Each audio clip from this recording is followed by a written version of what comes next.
My name is Sherelle Wesley, and I was diagnosed with type 2 diabetes in 2011. I'm now 29 years old.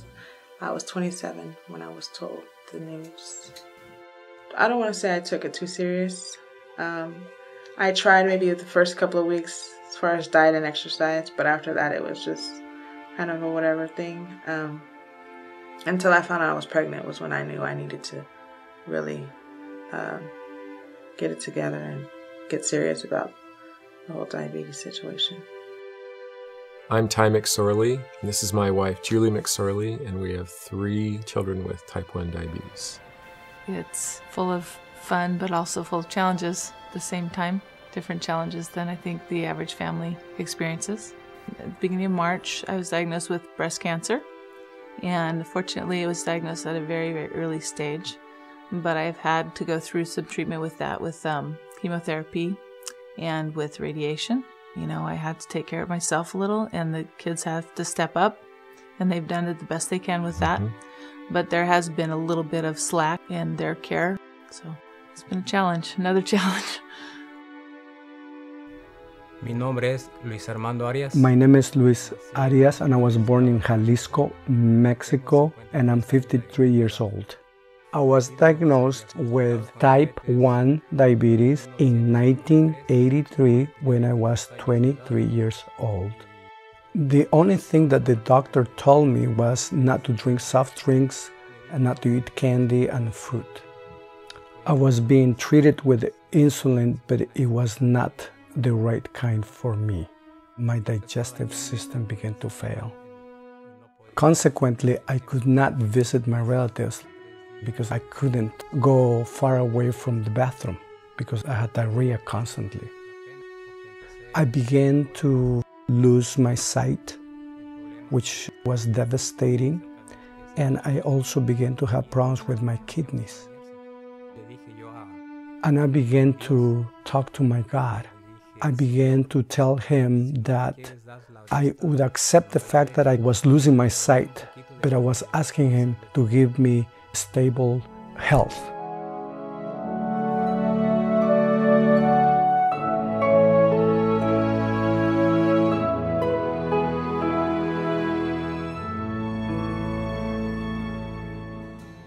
What was it, like 7 months ago? 6 or 7 months ago. That I got a random call out of the blue, not through any regular channels, Right. From you saying, I'm pregnant and I have diabetes, I need help. I need to get into a doctor for diabetes immediately. Right. And you called to see me before you'd even seen the obstetrician. Yeah. From that point, you have gone above and beyond what most people do, that you've just risen and done everything that you could do to have as healthy a pregnancy as possible for your baby. And I don't always see that in medicine. It's been such a wonderful experience to work with you because you and Dawn have been so eager for change. You're open to change. This is a special time in your life where you want something different for your future. I couldn't give you enough information fast enough. Right. And that's why you've been my star patient, is because I'm just providing you the tools and you're doing all the work. That makes me feel good to hear that. Because it's been a long road. But Yeah. like I said, everybody, you know, that I talk to, they're like, you're doing so good, you know, what is it? I always tell them Dr. Castor, you know, she's just on it, you know. Yeah. Whenever I see you, I just know that everything's going to be okay. Yeah. That's your help. Communication about diabetes with 3 children takes up so much time to make sure everyone is checking often enough, to make sure that to correct blood sugars that are low or high, to make sure they're checking when they're not with me, the phone calls, the texts, you know, and teenagers especially can only handle so much communication with their parents in a day. And if the most important communication is surrounding diabetes, it's very difficult to talk to them about their relationship with kids at school, what's going on with them emotionally, mentally. Those kind of things come second because health and safety come first. And if the artificial pancreas was around and they could and I could maybe remotely see what's happening all the time. I wouldn't have to ask those questions, and they wouldn't have to report constantly to me. And I think it would make a whole different relationship with them possible. I began my dialysis treatment in November of 1996, and I was done with it by March 1998.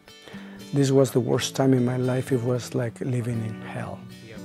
On March 13 of 1998, my brother Joaquin Arias gave me one of his kidneys.